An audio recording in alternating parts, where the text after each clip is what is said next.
Korang tengok dekat tangan aku ni, nampak?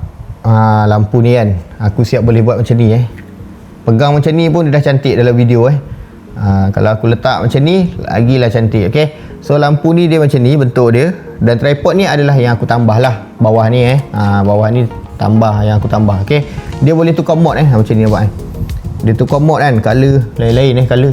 Aduh mak, silau pula aku. Sekejap aku tukar balik. Okay, dia boleh tukar color dan dia ada macam-macam. Untuk korang nak tambah lighting korang pun sesuai je macam ni kan. Nampak dia ada macam-macam, dan belakang ni dia ada screen dia. Okay, ini candle ni dia warna orange lah.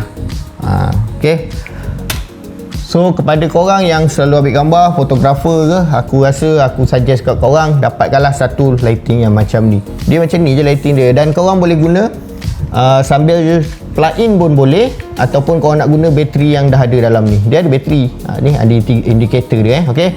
Dia daripada brand Ulanzi.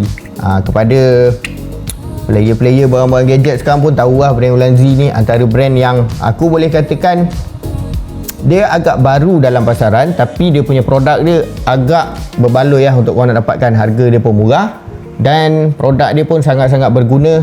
Kalau macam contoh korang beli, korang dah rajin buat video, aku rasa produk dia memang antara produk yang korang pun rasa okey lah.